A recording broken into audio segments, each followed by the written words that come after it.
கவனிங்க. இப்போ எக்ஸாம்பிள் 2.2 போலாம். அதுக்கு முன்னாடி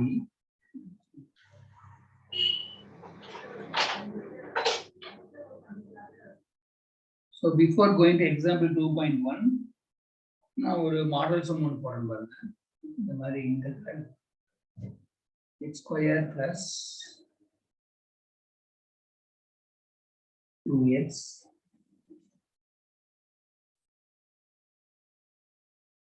இந்த மாதிரி ஒரு சம் இருக்கு. ஸோ இங்க பாத்தீங்கன்னா என்ன இருக்குன்னா தொகுதியில அதாவது நியூமரேட்டர்ல பிளஸ் இருக்குது, இங்கே டினாமினேட்டர்ல ஒரு சிங்கிள் டேம் தான் இருக்குது பகுதியில். அந்த மாதிரி இருந்தா இதை வந்து நம்ம என்ன பண்ண முடியும், ஸ்ப்ளிட் பண்ண முடியும், இதை பிரிக்க முடியும். எப்படி பிரிக்கிறோம்னு பாருங்க.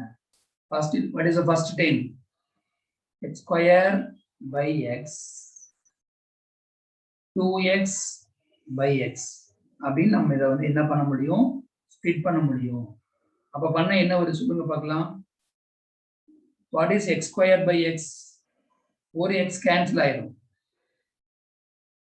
அப்ப என்ன வரும்? x வரும்.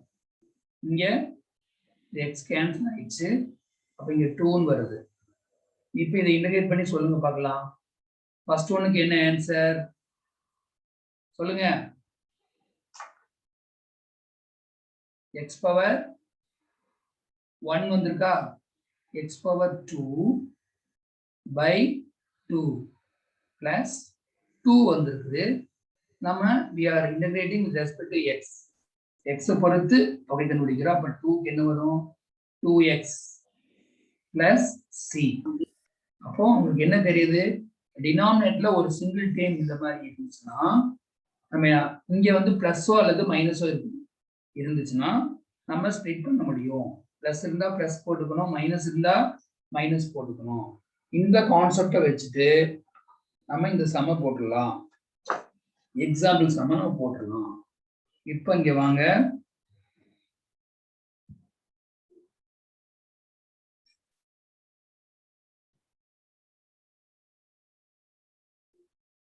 எக்ஸாம்பிள் 2.1 பாருங்க. Integral ax square plus px plus c by root x இப்படி கொடுத்துருக்காங்க. ஸோ ஃபர்ஸ்ட் நம்ம என்ன பண்ணணும், ஒவ்வொரு டைமா ஸ்ப்ளிட் பண்ணணும். What is the first time? ax square by root x. Next bx by root x plus c by root x dx. root x நமக்கு என்னன்னு தெரியும், அதாவது x பவர் 2 root x னா என்ன அர்த்தம்? x பவர் 1/2 னு அர்த்தம். இங்க b into x power 1/2 c into x power 1/2 dx.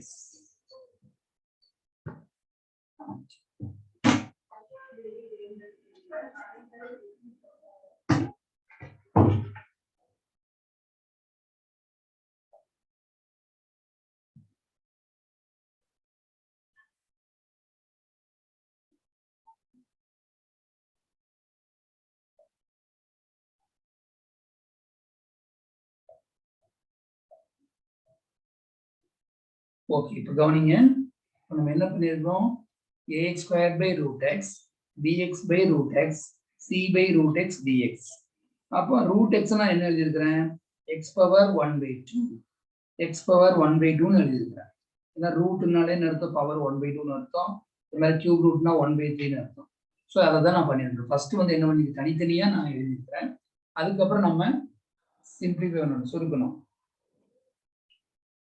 அடுத்த ஸ்டெப் சொல்லுங்க பார்க்கலாம்.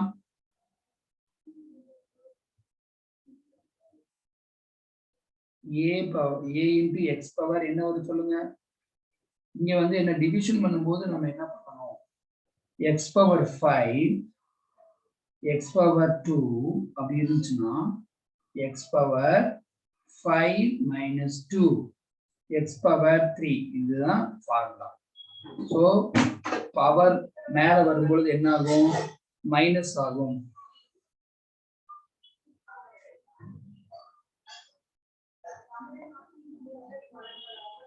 மைனஸ் ஆகும். சொல்லுங்க பார்க்கலாம். எக்ஸ் பவர் 2 இங்க இருக்குது, இந்த 1/2 மேல வந்தா மைனஸ் 1/2 ஆகும். அதே மாதிரி இங்க b into x பவர் இங்க 1 இருக்கு, அப்போ 1 minus 1/2 c into x power இந்த 1/2 மேல வந்தா மைனஸ் 1/2 அவ்வளவுதான். இப்போ இத வந்து நீங்க a into x பவர் இது LCM என்ன வரும், 2 வருமா, 2 into 2 4 4ல 1 போனா 3. Next b into x power பவர்ல 2 இருக்கு, அப்ப 2 into 1 2 minus 1 1 இங்க 1/2 வரும். இதை அப்படியே வச்சுக்கணும், c into x power minus 1/2 dx. இப்போ ஒவ்வொன்றா சொல்லுங்க பார்க்கலாம். ஃபர்ஸ்ட் ஒன் a அப்படியே இருக்கு, x power 3/2 plus 1 by 3/2 plus 1. அடுத்தது b into x power 1/2 plus 1 by 1/2 plus 1. இங்க c into x power minus 1/2 plus 1, இங்க minus 1/2 plus 1 plus c போடணும். ஆல்ரெடி இங்க ஒரு c இருக்கிறதுனால k போட்டுக்கலாம். இப்போ first one a into x power சொல்லுங்க என்ன வரும்னு, 2 into 1 2 2 plus 3 5, அப்ப என்ன வரும், x பவர் 5/2. கீழே அங்க என்ன வந்துச்சோ அதே தான் வரும். இதை ஆட் பண்ணி சொல்லுங்க, x பவர் 2 2 into 1 2 2 plus 1 3, கீழேயும் அதே தான் வரும், plus c into x power LCM 2 2 into 1 2 2 minus 1 1, கீழேயும் அதுதான் வரும், 1/2 plus k. இப்போ சொல்லுங்க பார்க்கலாம். இந்த 5/2 மேல வரும்போது 2/5 a அங்க முதலே இருக்கு, x பவர் 5/2. இது அங்க வரும்போது 3/2 becomes 2/3, b அங்க இருக்கு, x பவர் 3/2. இங்க இந்த 1/2 மேல வரும்போது என்ன ஆகும், 2 2/1 ஆல் 2 தான், 2c x power 1/2 plus k. அப்போ இந்த மாதிரி நியூமரேட்டர்ல மோர் தென் ஒன் டைம் இருக்குது, அதாவது 2 டைம்ஸ் 3 டைம்ஸ் இருக்குது. டினாமினேட்டர் ஒரு சிங்கிள் டைம் இருந்தா நாம என்ன பண்ணணும், அதை ஸ்ப்ளிட் பண்ணி நம்ம அது போட தெரியணும், அவ்வளவுதான். இப்போ இதே மாதிரி ஒரு சம் நான் உங்களுக்கு ஒரு வெரி சிம்பிளான சம் தான் உங்களுக்கு.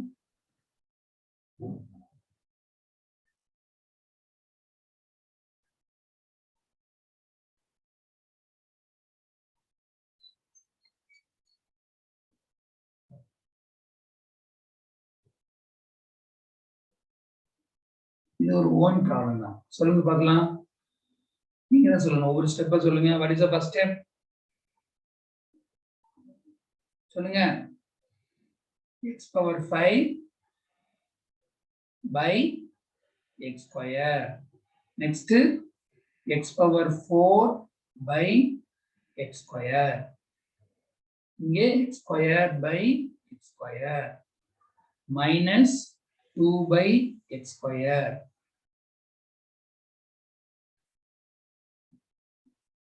இப்போ ஒவ்வொன்றா சிம்பிள் பண்ணி சொல்லுங்க பார்க்கலாம். எக்ஸ் பவர் என்ன வரும்?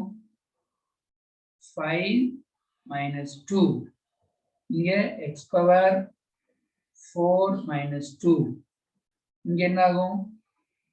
ரெண்டு கேன்சல் ஆச்சுன்னா என்ன வரும்? 1 போட்டுப்போம். மைனஸ் 2 into இது சிங்கிள் டேர்ம் தான், எக்ஸ் பவர் மைனஸ் 2 நம்ம எழுதிக்கலாம். அப்போ next step X power 3, X power 4 minus 2, 2 plus 1, 2 into X power minus 2. இதுக்கான ஆன்சர் சொல்ல பார்க்கலாம். தனுஷ் இருக்கியாடா? தனுஷ் இருக்கியா இல்லையா? சார் இருக்கேன் சார். சொல்லு பார்க்கலாம். ஃபர்ஸ்ட் ஒனுக்கு ஆன்சர்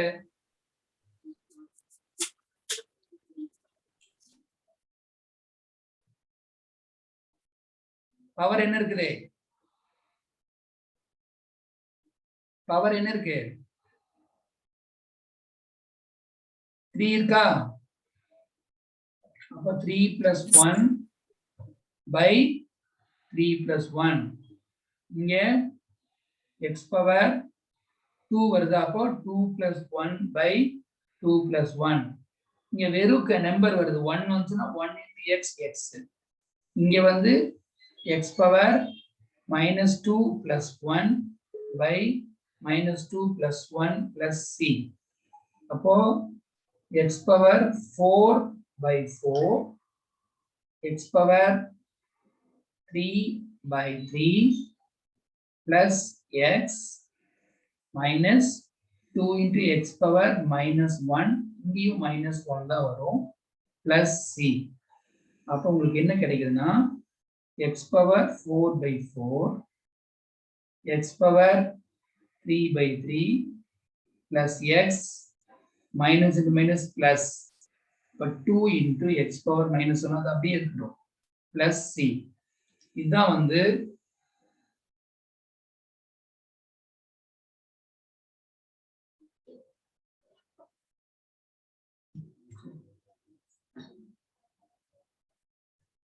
அப்ப இதுதான் வந்து இது புரிஞ்சிருக்குன்னு நினைக்கிறேன் உங்களுக்கு. அப்ப இதே மாதிரி தான்மா இப்ப நம்ம இன்னைக்கு பார்த்த ரெண்டு ஃபார்முலா தான்.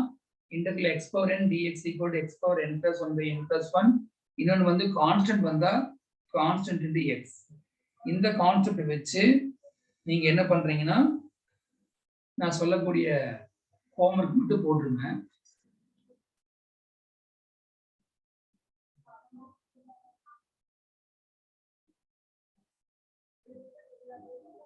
புக்கு சில பேருக்கு இல்லாம இருக்கலாம், இருந்தாலும் நீங்க இந்த சம்மு நெக்ஸ்ட் வந்து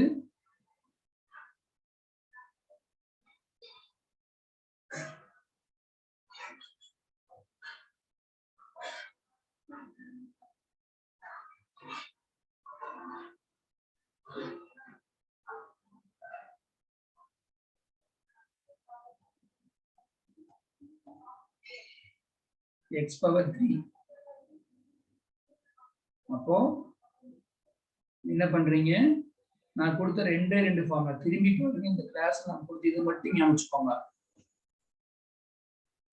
integral x power n dx equal to x power n plus 1 by n plus 1 as c. Integral of constant வந்துச்சுன்னா cx plus k, because அங்க ஒரு c வரனால நம்ம k போறோம். இந்த ரெண்டு ஃபார்முலா வச்சு தான் நீங்க சம்மே நம்ம போட்டுருக்கோம். இன்னொரு ஃபார்முலா சொன்னா அது கூட வேண்டாம், இந்த ரெண்டு ஃபார்முலா தான் வச்சு நம்ம சம் போட்டிருக்கோம். ஸோ இதை வந்து நீங்க நல்லா ப்ராக்டிஸ் பண்ணீங்கன்னா அந்த ஃபார்முலா மட்டும் தர பண்ணிக்கணும். Integral x power n dx equal to x power n plus 1 by n plus 1. அப்புறம் கான்ஸ்டன்ட் வந்தா கான்ஸ்டன்ட் இன்டு அந்த வேரியபிள் என்னவோ அது வரும். dx னா x வரும், dy னா y வரும், பிளஸ் k. இந்த ரெண்டு மட்டும் வச்சுட்டு நான் கொடுத்த இந்த x மைனஸ் இந்த 3 சம் தான் கொடுத்துருக்கேன். நான் அதை பேஸ் பண்ணி தான் கொடுத்துருக்கேன். அப்புறம் இன்னொரு சம் கூட நான் உங்களுக்கு ஃபோர்த் ஒன் ஸ்கிரீன்ஷாட் எடுத்துருமா?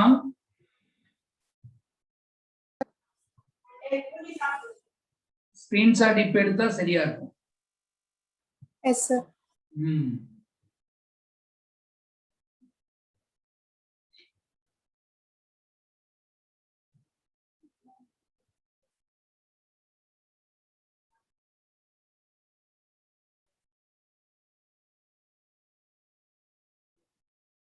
ஸோ இதுல பாத்தீங்கன்னா நான் ஒரு 4 சம்ஸ் மட்டும் கொடுத்துருக்கேன். இதை வந்து நீங்க பண்ணா போதுமானது. இப்போ இதுல பாத்தீங்கன்னா நியூ கான்செப்ட் இருக்குன்னா நிறைய பேருக்கு ஒரு டவுட் இருந்திருக்கலாம். ஏன்னா இது கஷ்டமான சாப்டர் 2 தான் இருக்குது. ஆனா அதை நம்ம எடுத்துதான் ஆகணும். அதனால நம்ம சிம்பிளானது தான் எடுக்கிறோம். இல்லைன்னா உங்களுக்கு இன்னைக்கு எடுத்துல ஏதாவது டவுட் இருக்காமா? சொல்லுங்க. Any one voice? No sir. அதாவது சொல்லு, யாரு சொல்லு, நேம் சொல்லுங்க. தனியா தெரியுது. அப்புறம் நெக்ஸ்ட் பாய்ஸ்ல யாரு? அபிஷேக் இருக்கானா இல்லையா? இல்லையா? சரி, சொல்லுங்க பாக்க. இன்னைக்கு எடுத்ததுல என்னென்ன ஃபார்முலா நம்ம எடுத்துக்கோம்? 2 ஃபார்முலா தான் யூஸ் பண்ணியிருக்கிறோம்.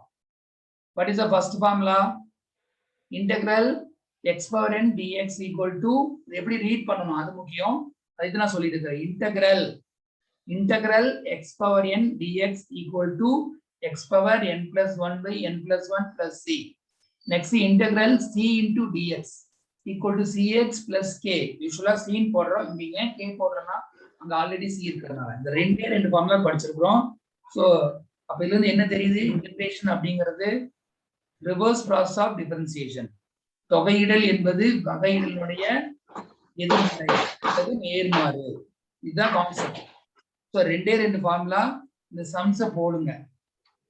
இன்னும் ஏதாவது டவுட் இருந்தா கேளுங்க. வேற யார் டவுட் இருக்கு? Anyone voice?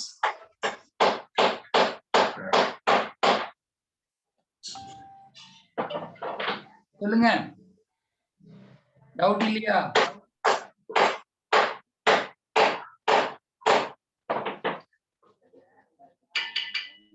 கிளாஸ் முடிச்சிருவோமா? ஏன்னா இன்னைக்கு 2 கான்செப்ட் இது மட்டும் நீங்க பார்த்துட்டு வாங்க. அப்போ நான் அடுத்த கிளாஸ் உங்களுக்கு புரியும். தொடர்ந்து இந்த கிளாஸ் வரலைன்னா இன்டகிரேஷன்லாம் ஒன்றும் புரியாது. அதனால பி ரெகுலர். கிளாஸ்க்கு கரெக்டா வந்துருங்க. வரலைன்னா நான் பாட்டுக்கு போர்ஷன் எடுத்துட்டு தான் இருப்பேன் நான். அதனால